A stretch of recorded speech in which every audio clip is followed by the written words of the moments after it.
Have you ever seen those special TV shows or movies? You know the ones that are so wonderfully, unintentionally bad, but they bring you so much joy and captivate you, but for all the wrong reasons. Well, we here at B-Watch Rewatch absolutely live for these underdog gems. So buckle up, Busters, and please allow us, Colin and Cadence, a sibling duo who share a passion for such cinematic excellence, to take you on a wild ride through all the TV shows and movie plots you never knew you needed to hear.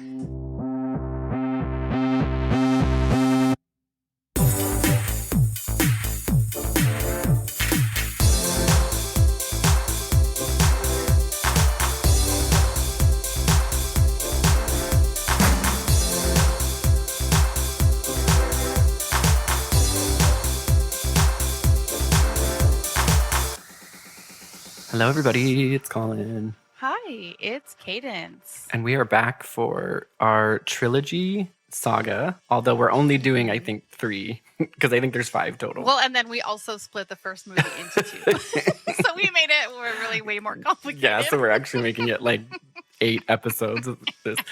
Well, the first one, if you heard last week's double episode and the week before that, it's because we were introduced to this whole lore and there were so many questions about it. And I was re-listening to it. I was just telling Cadence, I was listening to it and like, there was just too much to learn. Just too much vampire lore to take in. I needed to know about the Cullens. I needed to know about Jacob. I needed to know about Bella's past, her mom. How's that little cactus doing? Yeah, how's that little cactus doing? Okay in Forks? Like, what's going on? Where is Alice? What's the future she's seeing next? Like, I just didn't know. But now I've got a pretty good grasp on the vampire lore. But this movie, then comes New Moon. Boy, now I've got so many more questions. Oh, boy. There's a whole another kind of lore. There's a whole other lore in here that I just was not ready. I just got done learning about Edward and the Cullens, and now, Jesus, You're like, I got it. I nailed it. I know all the stuff. And then they're like, nope. Oh, okay, wow. I feel just like Bella, just confused. Yeah, so we're doing New Moon. This is the second movie in the Twilight Saga, as it is known. This movie came out in 2009, and it was a really big deal because this was when Jacob / Taylor Lautner comes back like all hulked out. Oh, so hulked. Didn't have a shirt this whole movie. Like he goes from just being like the nerdy little native boy to the hot, sexy, hulked out native boy. And they got rid of that wig. Thank God they got rid of that wig. Oh, I know. That was Took a while. Took half the movie, but they did it. But it is. He wasn't wearing clothes this whole time, and I was like, Taylor, yeah. It was intense. It was intense. Really, really intense. I was like, this feels very like, and I kind of get I get why teen girls were like, because it's like this like beefed out cute guy with his shirt off for half the movie. Oh, and then Edward at the very end trying to kill himself with that sunlight in Italy. The most diva way to go ever. I've got a lot of questions about that, but before, you know what? I also do. So let's just get started because I've got pages of notes for this one.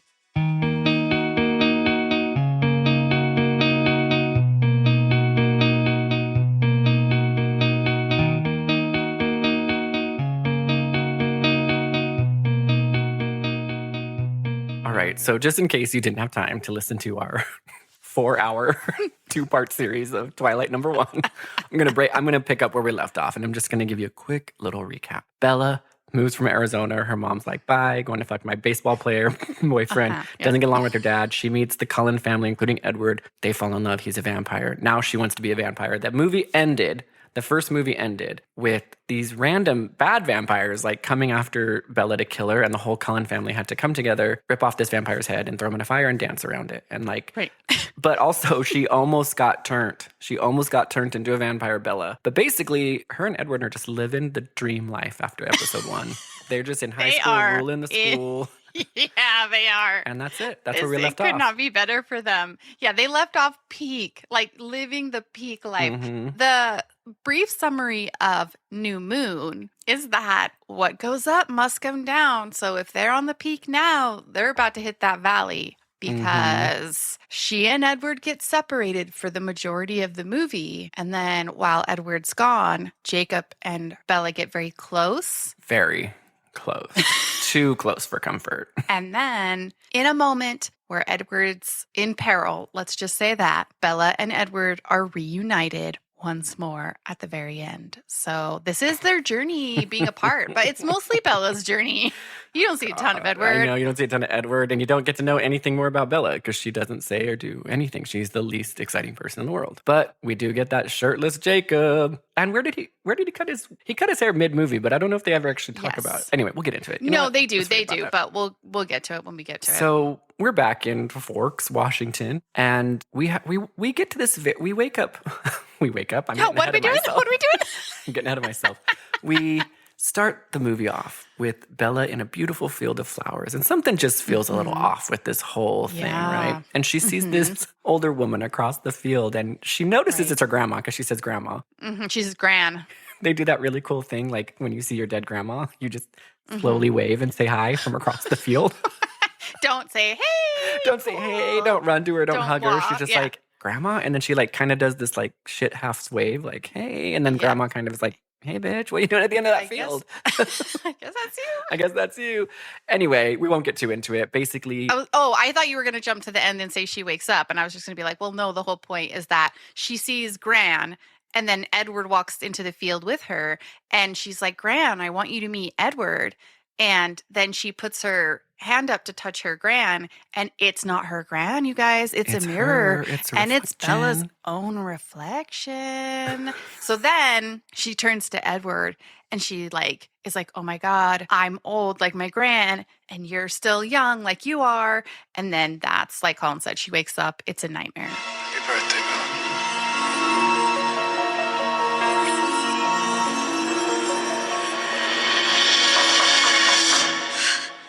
And I get that this is being delivered to her in sleep form, where most dreams are trying to tell us something. But you did spend an hour in the first movie Googling vampires, and you know they live for a long time.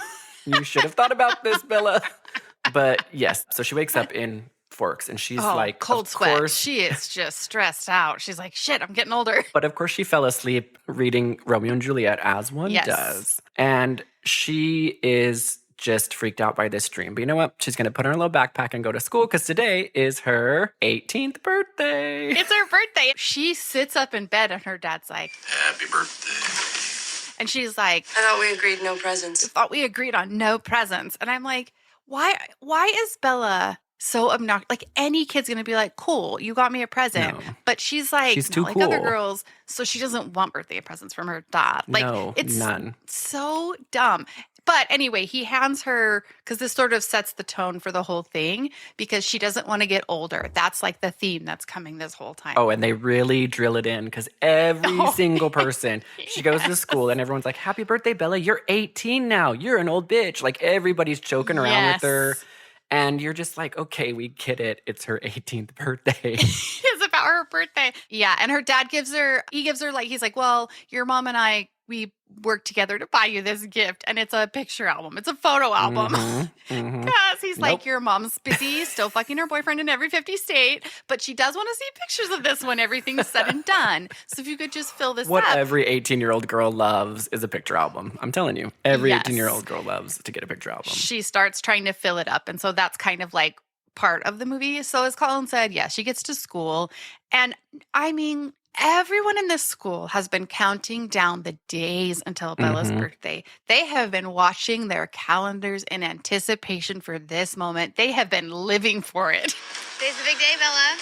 They probably wrote a front page news article about it. They probably like, it's almost Bella's birthday, everybody. Get ready. She hates birthdays. Don't say anything to her, but she's going to love it. Kind of insinuate that's her birthday and that she's getting older. Make a joke about her age. Don't get her any gifts. Say she has a gray hair, but like get her a gift. Like give her a little, razz her a little bit, but not too much. Yeah, not too much. Not too much. Only gentle razzes about her age because she will get mad. Yeah. So she gets to school. She gets out her little thing, her little camera, and she's like, let me take a picture of you guys. My mom wants me to put together like a scrapbook full of memories. Oh, cool. Yeah. And so that's just to introduce us. Mike's back.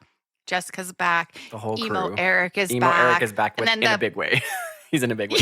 He made the most of that movie part, Eric, and I appreciate that. He lived it up. He's like, oh, I will make them my own. remember me. When people think about Twilight, Eric, the emo, will be remembered. Because sadly, though, I could not remember the girl's name, and I should have just looked it up. But she takes the pictures for the yearbook who has the glasses. Oh, Because I now don't remember her name. she and Eric are now boyfriend, girlfriend. Oh, and yeah. like Mike and Jessica are kind of dating. Mm-hmm. So then she takes their picture, and then all of a sudden Edward pulls up in slow-mo in his little Nissan Altima. No, he was just in a Volvo, ruined which I the love. It's school. No, it was a Nissan. I bet you. I specifically looked at it. I specifically Cadence, paused we it and will looked make at the it. bet right now. I promise you, it's a Volvo.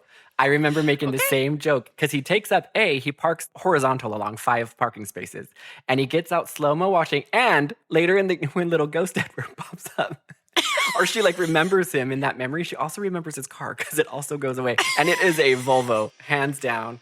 We'll have to put this to rest. But he does get out slow-mo, walking towards her. And like a song's playing in the background.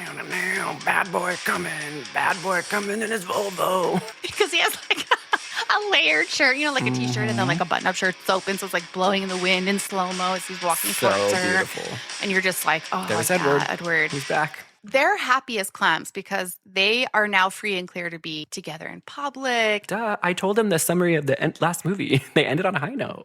They've been living this whole time like queen and king of that high school. And so they're starting their senior year together, and they're just super stoked. They chat for a second. Happy birthday. Don't remind me.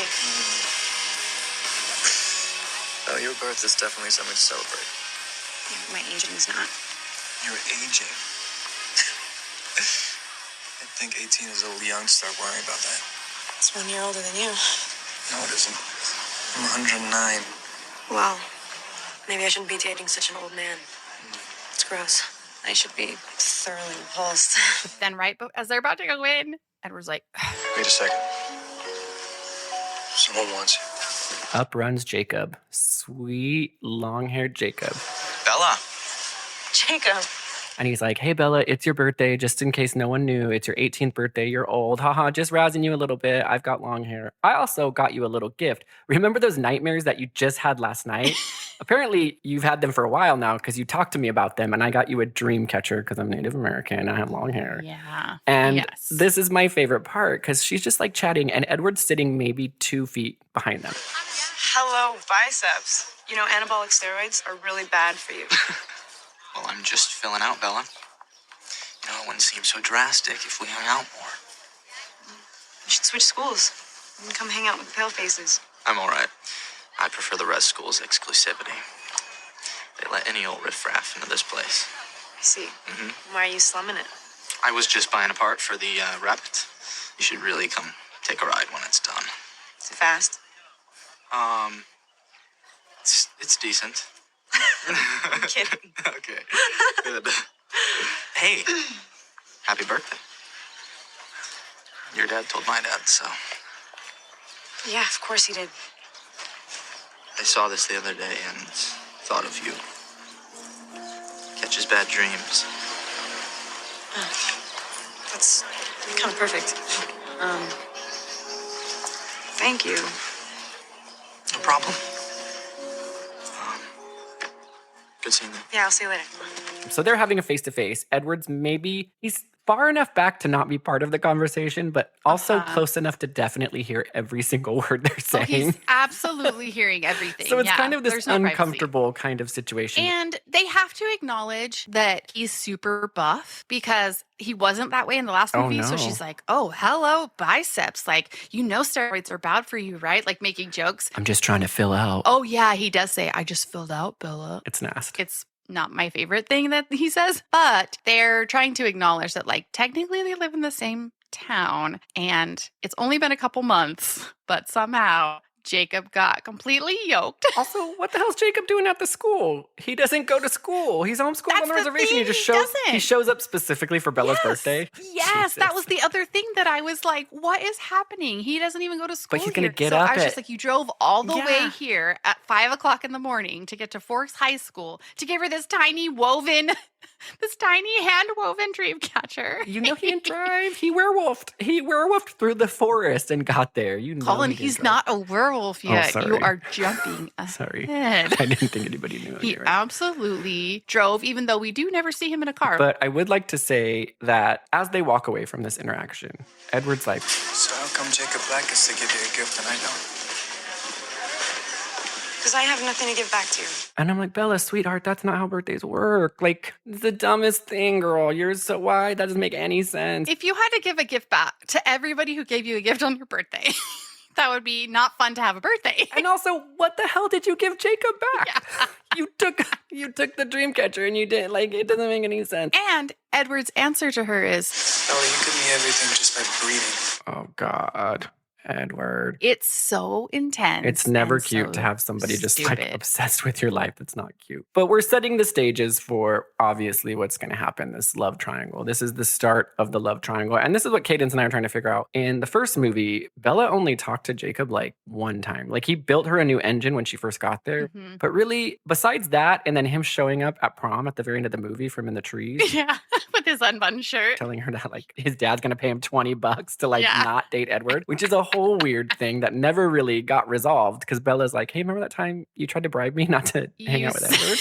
Your dad sent you and paid you to tell me to break up with him? Do we not talk about that? But it's clearly setting up this whole love triangle between the three of them. Situations are critical.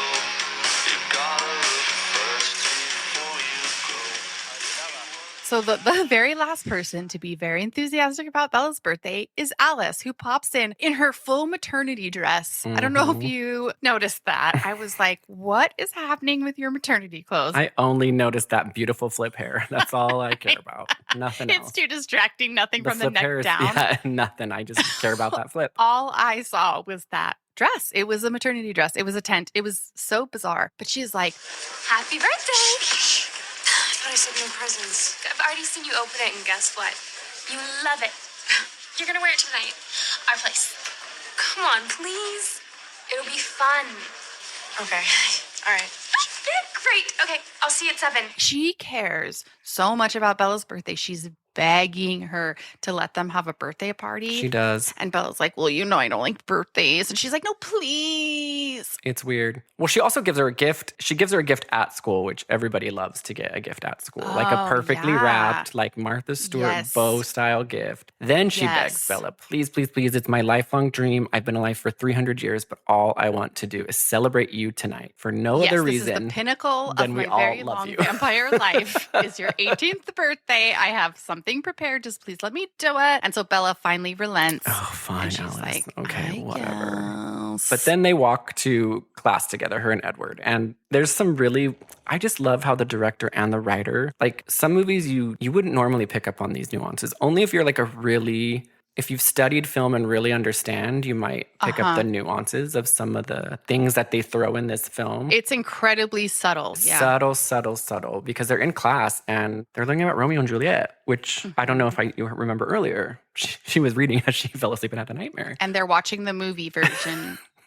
I'll only tell you, hold on. So, because Edward, okay, you go, you tell him. Oh, well, I was just going to say they're watching the movie version in class, but then Ella and Bedward are Bedward. Ella and Bedward. Bella and Edward are having a full conversation in the middle of class while this movie's playing. And I guess nobody's hearing them talk about this. Nope. But now we learn.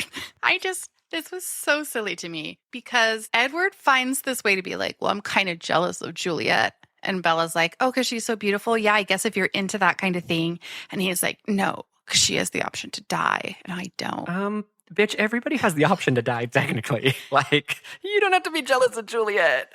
Everybody technically has the option to die. And you can use that to any character in any book, really. Only Juliet. Yeah, you're right. Sorry. For vampires, it is so hard to die. Juliet takes some poison. It's fast and easy. Edward's like, vampires have to get their head twisted off. They have to be burned in a fire. Like, it's a whole ordeal. Remember that whole thing? Remember the end of the first movie? Like when family like ripped this guy's head off and like ripped limb from limb. Danced around that fire in the back of that warehouse. Oh, it was your old ballet studio, actually. Remember that? Oh, right. Yeah. And then nobody knew what caused that fire in the ballet studio, but there were like bones in the fire and nobody asked any questions. And there was like anyway. in there. No, it's neither here nor there. So this cracked me up. So he goes, It's nearly impossible for some people.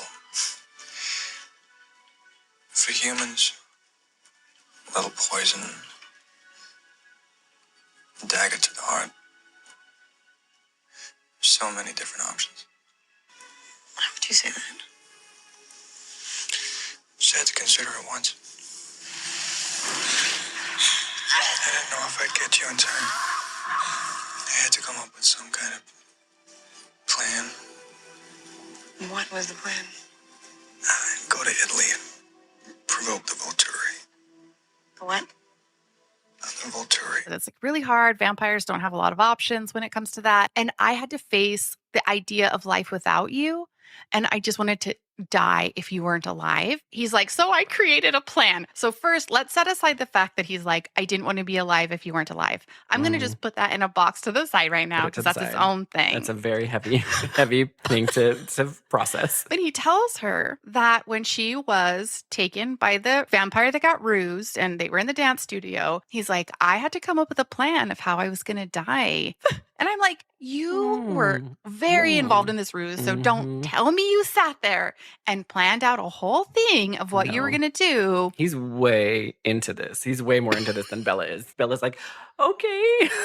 Could you imagine being Bella in that moment? Like, okay. Okay, Cool. well.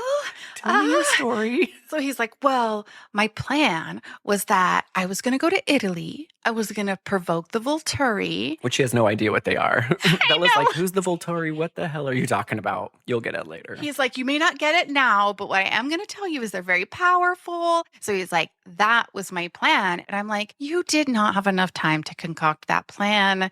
And it was so dumb. No, he did not. And also, I would be like, Edward, homie. Because again, she moved there in March. Didn't we? We broke it down hard last episode. Yeah. I think so she it had been literally like moved there 8 in weeks March or of whatever. that year. Yeah. And she's starting, because she moved mid-semester, March. Then she ended it with going to prom. So she's starting her 18th year.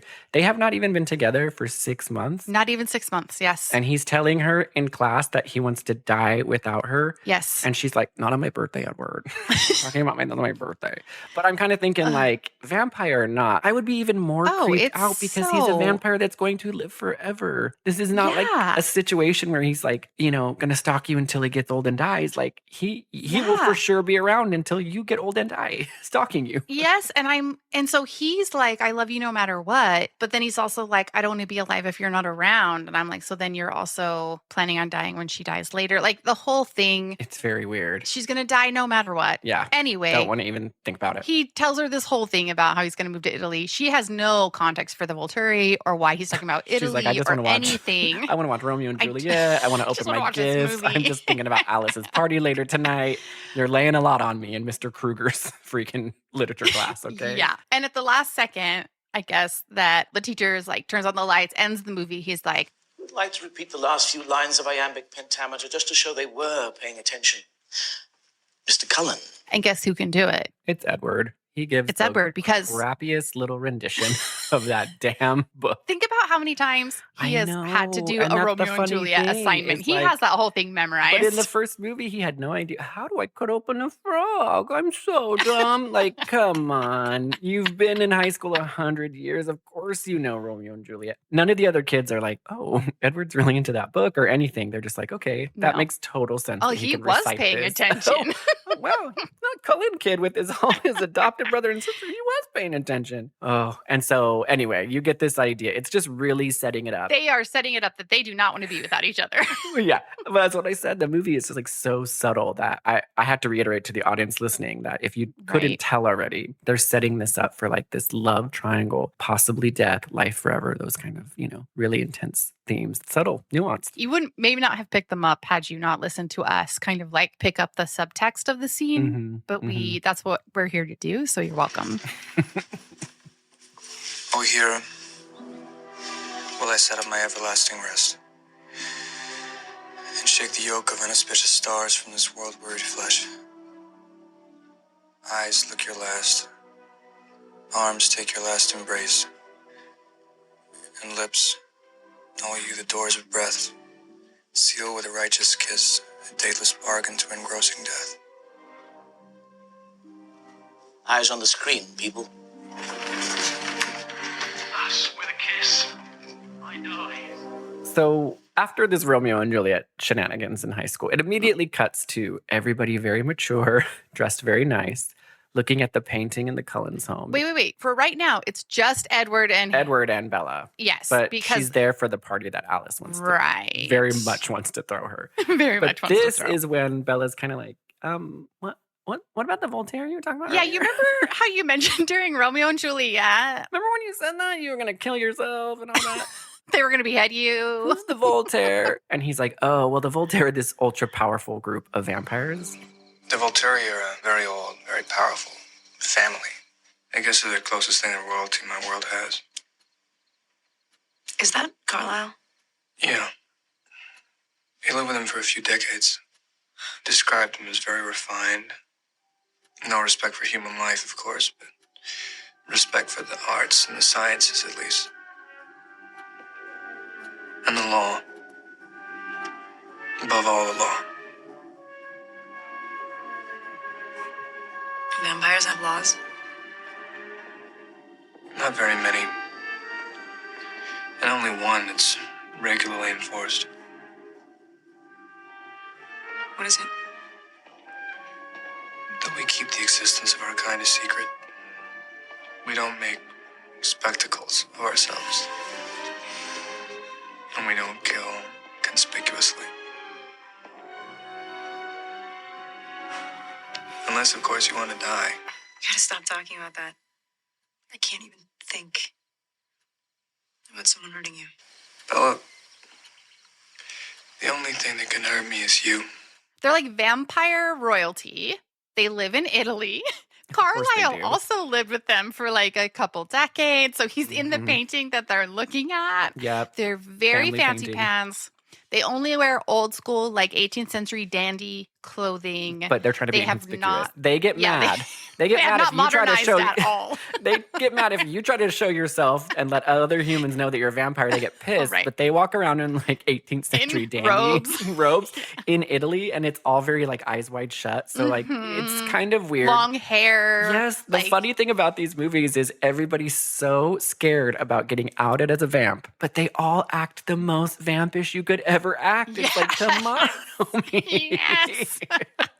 Why are you so... If the Voltaire was really so nervous about vamps being figured out, they would just live normal lives as like pediatricians in San Diego. Yeah. Why would you be in this giant palace in Italy wearing this red castle. robes and dandies and like Yeah. slicked back hair? And it's just it's so in like funny. thrones. Yeah. In like this stone castle. It's like, okay, well. Someone comes over and they're like, this feels really, really odd. We're not vamps.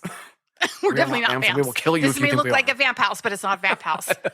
Definitely not a I know vamp it house. looks like it. He tells her that like they will kill you if you draw attention to yourself. Do we know anything about how the power structure works? Who's elected them? How Nope. they got to these positions? You What causes just them to know. stay there? Like, do you ever just get know. out? Can you ever get voted out of your spot? Like, why does everyone have to obey them? Why do they have to answer to them? If they're like out in broad daylight, do they have to like travel to Italy and be like, I was out in broad daylight. I am here for my punishment. Stop asking questions. You're stupid. You're sounding a lot like a vamp. You're sounding a lot like a vamp right now. Gonna fucking murder you. Sounding real vamp suspicious right now, and I do not like it. But you know what? I do have a lot of those same questions.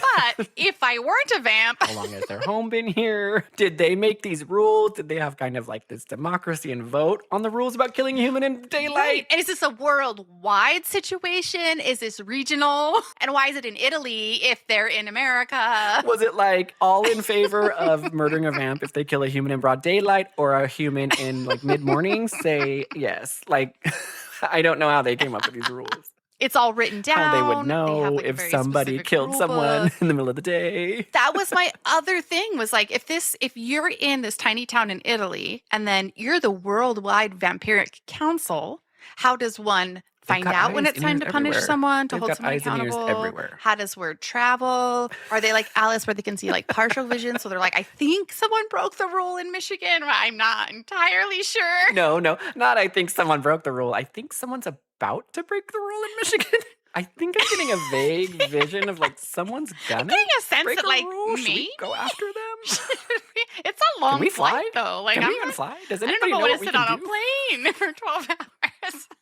You'd have to buy a plane ticket, and that would be because like the Cullens could have theoretically run from Washington down to Arizona in the last movie, because we did talk about that. No. But you could not run across But the that's ocean. the thing. We don't know if vampires fly. We don't know anything about them at And this so that's a point. long flight. But anyway, that's the Voltaire. So the point is that again, they want to drive it into your bones that Edward would die without Bella. Like, he is like, you do not understand. I don't ever want to think about you dying. You are my only reason to live. Do you see this painting I'm showing you? This is the Volturi. This is where I'm going if you die. These are the guys that will behead me if you die. Are we clear? And did I tell you the town in Italy? And did I tell you that, he really is. So you're like, okay. As a viewer, you're kind of thinking, I bet those Voltaire are going to come into play later. Just thinking. Do I also have questions about when Carlisle was living with them, if he lived with them for a few decades? When did he go to medical school? Who's the oldest one? And how did he leave? Because if those Volturi are still in charge, which in the painting, it's still the people you meet later. So they've been there for a while. So then how do you be like, oh, yeah, actually, the Volturi's not my jam. I'm going to be a doctor in Forks, Washington. I'm going to adopt 5 kids, and we're going to live a very happy life. And the Volturi's kind of like mean and evil. They're not mean and evil. They're just very, very strict. They're very strict about the vamp world. That's also true. I'm assigning like moral goodness to them, and it's not about that. It's about the rules. It's a black and white situation, and they respect the rules. So after this very intense, heavy story, and him reminding her he will die without her, then Alice bursts forth. It's time. It's time. It's time. It's time.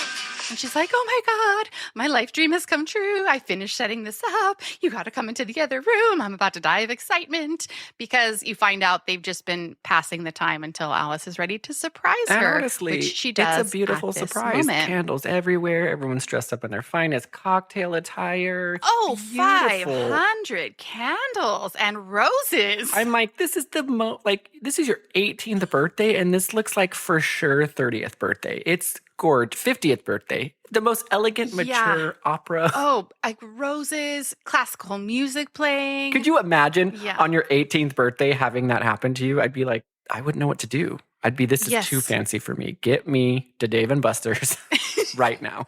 I need an arcade ticket. Yeah, I need an arcade. But she's not like other girls, so she's not like other girls. She's cool girls, and she's mature. You first, Rosalie. It's a necklace. Alice picked it up. Thanks. Open as me and cry lips. Just a little something to brighten your day. Yes, you've been looking kind of pale lately.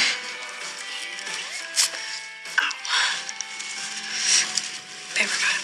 Freaking Bella's opening this gift, and it makes you believe she paper cut herself, but the amount of blood that comes out of this finger, paper cut, you don't even bleed with a paper cut most of the time. No, and it's like, what did you cut yourself with, the decorative bow? She cut down to the bone. It was, I know, she got cut to the bone. It's dripping, and she's like, oh, babe, it's dripping, babe, blood, babe. Babe, what do I do about this blood? And a little bit of blood drips on the floor. And you guys, it drives Edward's brother crazy. Oh, because if you couldn't remember, Jasper's the newest baby vampire. He has, in the last 50 years, converted to the animal blood versus human blood. So he still struggles when he's around Bella, because, of course, she smells the best and her blood's the best and all the vampires love her. But he loses it. Oh, boy. My favorite thing is Edward goes to protect Bella by slamming her back, breaks her into the wall, breaks her rib cage. She even bleeds even more because she crashes into all the beautiful crystal that's behind them for this birthday party. Because they're not just drinking out of regular cups. Alice has set up the finest crystal for the champagne at her 18th birthday. You know, vamps never drink out of anything but crystal. We learned this in Interview for a Vampire. Vampires double hand. Oh my God, you're right. Long Nicole Kidman fingers out. Yes. Crystal goblets. That's how they drink wine. So you are absolutely right. And they needed 50 of those on that table. 50. All 50 for the 10 people there. For every sip, you need a new cup. You need a new one. Duh. Vampire. You got it. You could be on the Voltaire. So all that does is he slams her into this. It makes her bleed even more. And Jasper's just going wild, but the whole Cullen family has to hold him back. And this is where you realize, okay, maybe this isn't just typical relationship problems. This is going to be a real bummer in our relationship if my brother tries to eat you all the time, anytime you bleed in my house. Like, what if you get a period? Like, what if she had a period and she was at the Cullen? Like, what would happen? I hadn't even thought about that. Or if she was even about to have a period, Alice would be like, she's about to go, guys. I think maybe. Alice is sitting there like, I think she's about to go, guys. Someone lock up Jasper. She's about to have her period. Bella's like PMSing like crazy. And she's like, I think I'm having a vision that Bella might be getting ready to start her period. I can't tell. But I just had this note because I forgot about this. But in the birthday party, as we are emphasizing that everyone has lived for this moment and no one has wanted to do anything for any birthday more than they wanted to do it for this one, Emmett's gift to Bella is that he has installed an entirely new sound system into her truck, has taken it upon himself to buy hundreds of dollars worth of sound equipment and the time to install it in her truck because it's his brother's girlfriend. Like, it's That's so exactly bizarre. how I've treated all of your boyfriends in the past. And you have treated anyone. That's what you do. That's what family does. Everybody does that. And then you brought up a good point before we started recording this particular segment that Alice is like, oh, I found this camera in your bag. And so she's digging through Bella's shit. That was really weird because I'm like, steals her camera and starts taking Alice? pictures. Something's going on. Like, you're digging through my bag. You're paper cutting me on purpose. Like, it was kind of funny. She literally was like, I found this camera in your bag. Hope you don't mind. And that's just like, come on. I think the family dynamic's getting too close. You know what? We need to set some boundaries. Oh, wait, they're all getting way too involved in this relationship. And with the way Edward's acting, if I were Bella, I'd be like, there's a lot of red flags with this whole weirdo family. I just don't want to be part of this. Because then all the whole family's just going to be like, gather around her at the party and be like, if you die, Bella, we will kill ourselves. If you die, we will There all is kill no each other. reason. The Voltaire is going to hear from us, and we will all die at the same time by exposing our nude bodies to regular civilians in Italy. The most dramatic family ever. Because we cannot live without you. We love you so much. What would we do? Like, it But gets you know what? so weird. At this point, the whole fucking town of Fork would be the same way because they all. Oh, would, that's if true. anything happened the to Bella, whole town Fork would cease to exist. They would, wouldn't exist anymore. Anyway, fast forward. The whole family gets into a fight. They have to hold Jasper back, and then Carlisle takes Bella into his back room where he is listening, of course, to classical music because vampires never evolve their taste. And she's like, I've never wanted to have a party. It's not your fault. Jasper hasn't been away from human blood as long as the rest of us. How do you do it? Years and years of practice. and he's like, well, I've had tons of practice. I've been doing this I'm for a a while. doctor. I don't know if you know this, but I'm a Yeah. doctor. I'm around blood all the time. all day, all night. Did you ever think of just doing it the easy way? No. I knew who I wanted to be. I wanted to help people. Brings me happiness. Even if I am damned regardless. Damned. Like hell.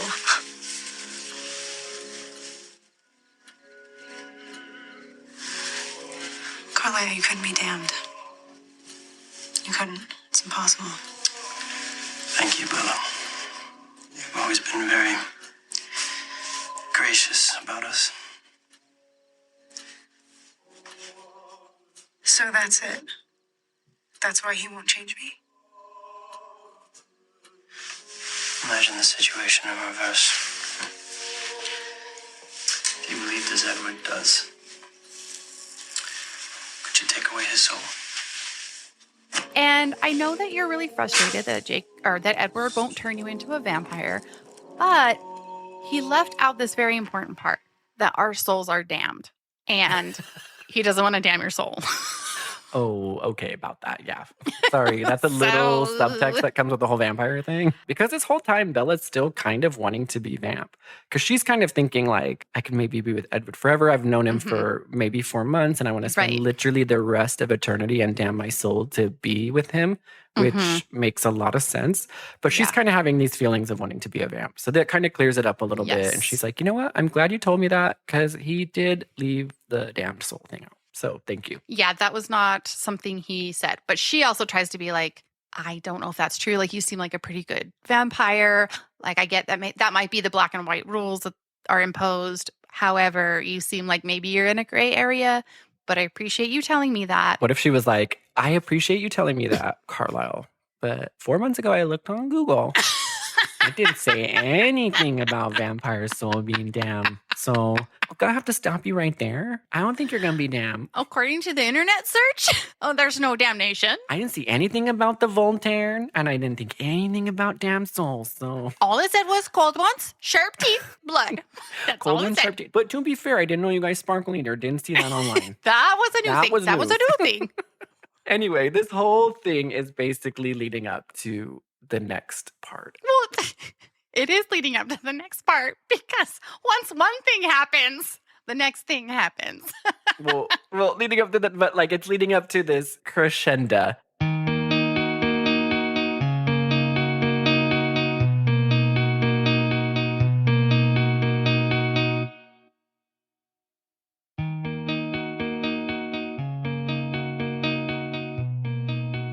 All right, so the party has come to a screeching halt. Bella has her That was stitches. a really awkward way to start the whole party. Brother tried to eat you. I know. It was, and honestly, all that work Alice put in for nothing because she didn't even get her gift open before that know. broke out. Like, I that was know. a really unfortunate waste of time. Alex is really the loser of this night. She's really the sufferer. She really is. Edward drives her home, which I also feel like, wouldn't you just spider monkey her everywhere because that's way faster? Get on here, spider monkey. But whatever. Anyway, he drives her home in her own truck and they are talking, Colin. This scene is what makes the next scene so bizarre because in this scene, she's like, Carlisle told me how you feel about your soul. I don't believe that. So don't worry about mine. listen, Carlisle told me that you guys think your souls are damned. You think you're going to damn my soul if you turn me into a vampire. I'm just here to let you know I don't care about my soul. My soul does not matter if my soul is not with your soul. I'm actually totally fine with being damned. It's not a big deal. Oh, Bella, you sweet, sweet, cool angel. You have no idea how anything works. Right. Because she's not like other girls care about their souls. She doesn't. She's a cool girl. She's so cool. She literally does not care about her soul, which is, I don't care how horny you are. You got to care about your souls, people. All listeners out there. I don't care how horned up you are for someone. Got to care about your soul. It's got to. The soul is pretty important. Pretty important, I would say. Just keep that in mind. Or the true love is when you stop caring about your soul. Maybe it's like when you meet someone so hot and cool that you're like, don't care about my soul. Don't care about my then soul. That's it. Do whatever you found want. the person. Don't care about my soul at all. She's like, listen, I am a human though. And because I don't care about my soul, let me just remind you. You can't protect me from everything. At some point, something's gonna separate us. It's gonna be an accident, or illness, or old age. As long as I'm human, the only solution is to change me. That's not a solution. That's a tragedy. I will get old. I will get sick. I will die in an accident. Something eventually is going to happen. And You're not gonna want me when I look like a grandmother. and he just is like, Bella, do not understand my feelings for you at all. don't you dare. You have are you not listening to how I feel about you? I would die without you. I don't care how old and wrinkly you get. I would die without you. I love you so much. Edward, say the same thing on our 30th birthday, bud. Let's see what you're saying down our 30th birthday. You're like, oh, you know what? Yeah.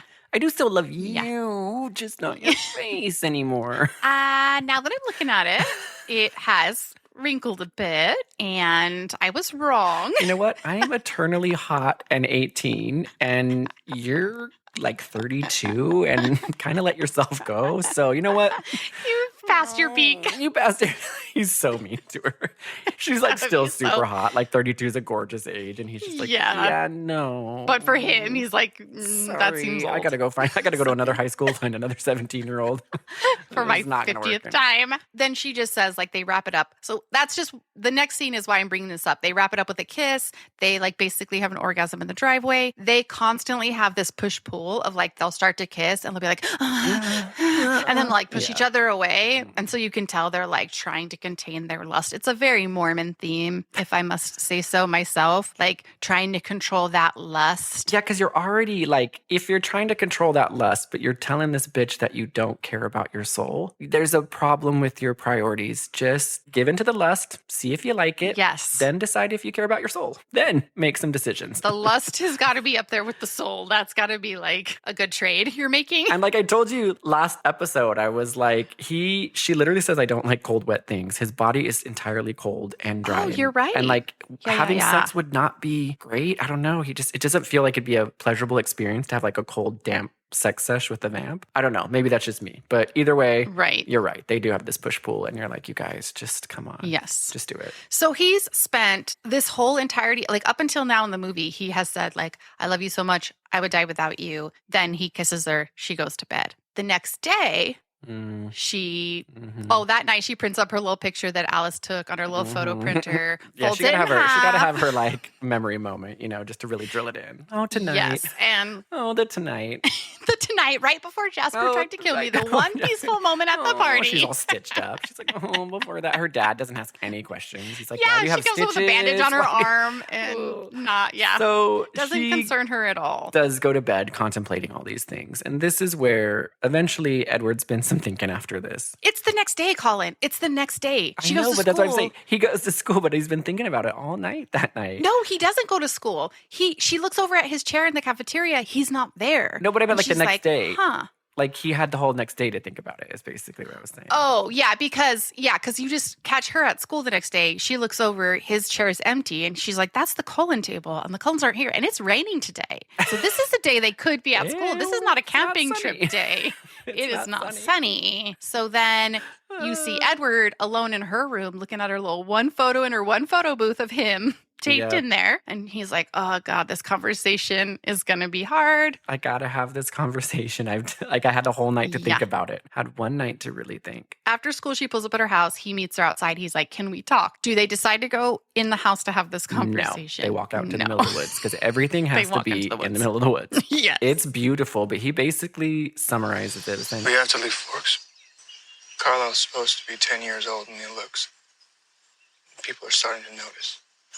Okay, I've got to think of something to say to Charlie. When you say we, I mean my family and myself. Edward, what happened with Jasper? It's nothing. You're right. It was nothing. Nothing but what I always expected. And nothing compared to what could have happened. You just don't belong in my world, Bella. My family's going to try to kill you. It's too dangerous. And it's that same kind of bullshit that was in the first one where it's like, I'm dangerous for you and I'm dangerous for you, but you'll kill me. But I want to be killed. Like, it's just this weird, like such stupid writing. He throws in this doozy where he's like, we've been here for a while. Carlisle's supposed to be looking 10 years older. He doesn't look older yet. So it's time for us to go because like people are getting suspicious. But I'm like, you guys were just having a birthday party last night for Bella. Yeah. Did Carlisle not put in his 2 weeks notice? He's a doctor in the town. You can't just up and leave. How in the last 12 hours did you just be like, you know what? People are getting suspicious. Like, that's what I mean. It's so funny because he's with her in the car. Then he had one night to kind of think it over. And then he's like, you know what? My whole family, we've all got to leave.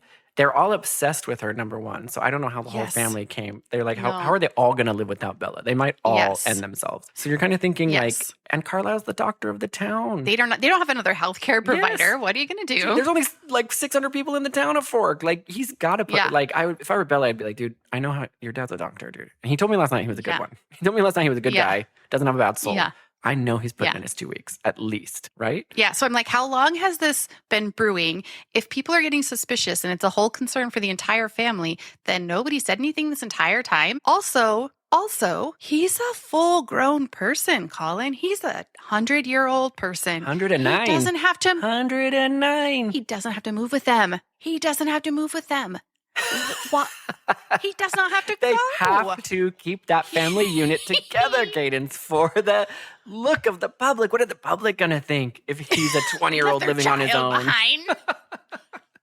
I was screaming. Because I'm like the he public can like doesn't tell exactly have people's to ages. If that go. guy's 17, he should be in high school, no matter what. His family left. He should be with them. How could they? We're gonna call CPS. He could easily be between like 17 and 22. Yeah, no one cares. Just stay behind. Yeah. He's like being such a bitch about it because he's like, it's not me. It's my whole family has to leave. Like they all have to go together. He's like, we gotta go. She's like, well, let me tell my dad. Let me talk to him. And he's like, Bella, when I say we have to go, I'm actually not Sweetheart, including I don't mean you.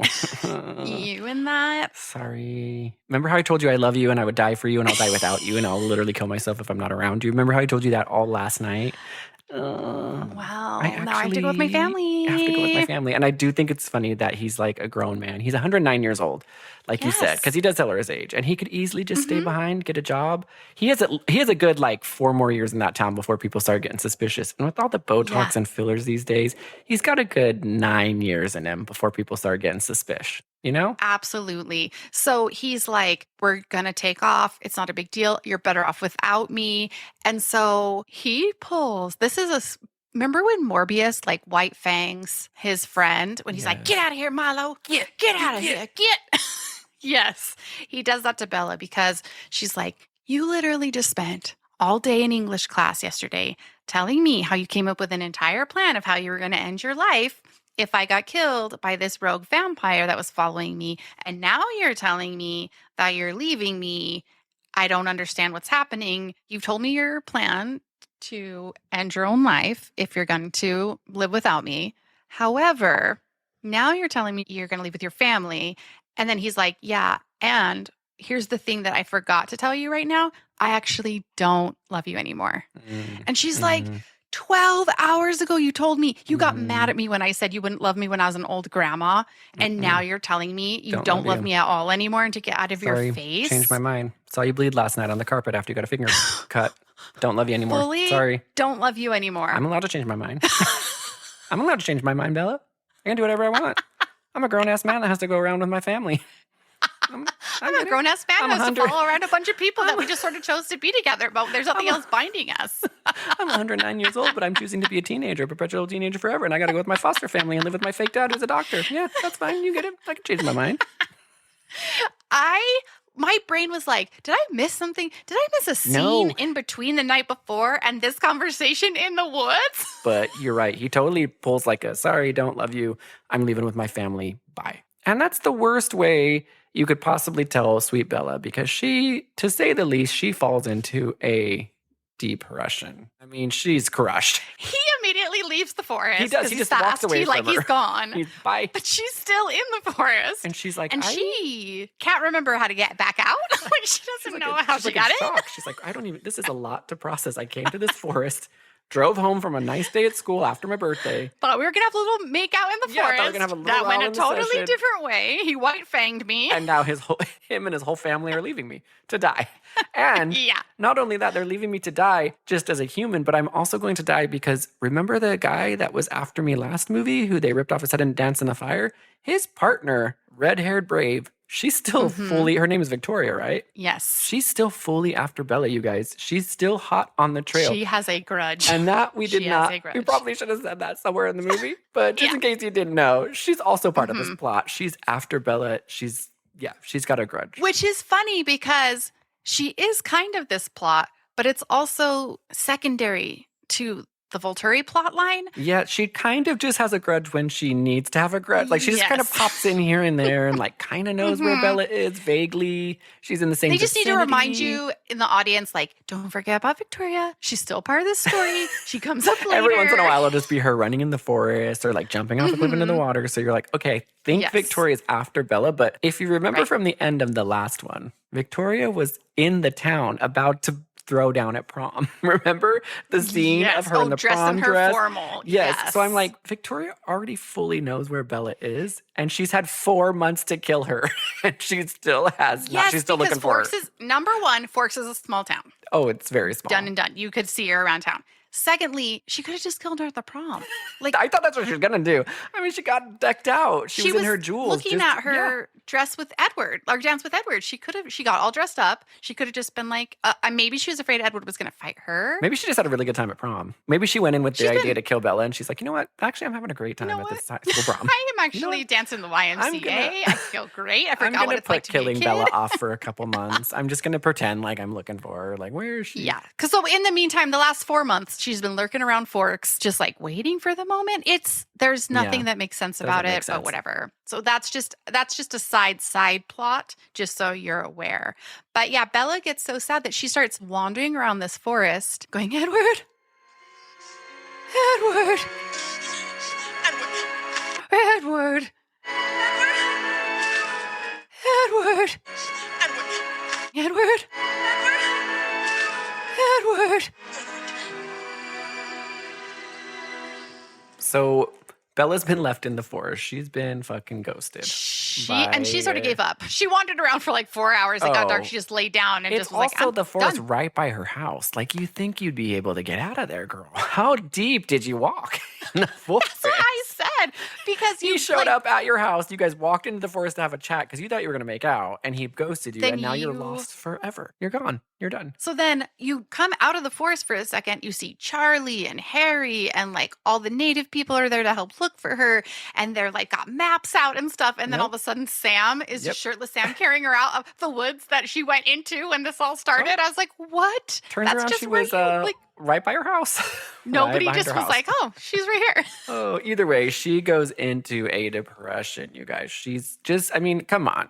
The guy's telling you that he's going to kill himself for you. He's never going to leave you. And then he's like, bye, my whole family's leaving. And the next day, he's like, I don't love you anymore. And then he leaves you get out to of my face. literally die in the forest. He says, I'll always protect you. Doesn't make sure you get out of the forest, I know. okay? I'll always protect you. I'll always make sure you're safe. Then he leaves you and you literally get lost in the forest and Native Americans have to find you and bring you out. Anyway, she goes into this depression. But in this time... Which also, like, is this healthy? She's a child and she's just sitting in her room, not engaging with the world. She's having nightmares every night. She's screaming, having convulsions in her sleep. Yeah, that's cool. She's that's losing it. Her dad's like, cool that's true. She's cool. She doesn't have like princess dreams. She has crazy scream dreams.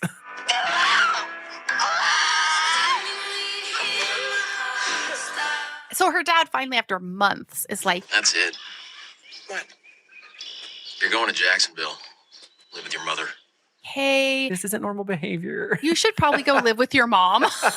Yeah, this isn't normal behavior. This is a bit much for me. She kind of is like, you know what? You're right. I don't want to live with mom. I'm going to start snapping out of it by just hanging out with Jacob all the time. And her and Jacob are just going to be besties. Right, which makes me feel frustrated because I'm like, okay, so Edward's gone. So now you're just going to like redirect all your energy towards another boy. Like just freaking chill and have some time alone. His freaking body. Come on. Do your thing. I mean, I get it. Even though apparently they never hang out and they don't know each other that well, she decides to buy some motorcycles. And she's like, Jacob, hey, remember how you rebuilt the engine for my truck? I brought you something. It's a little crazy.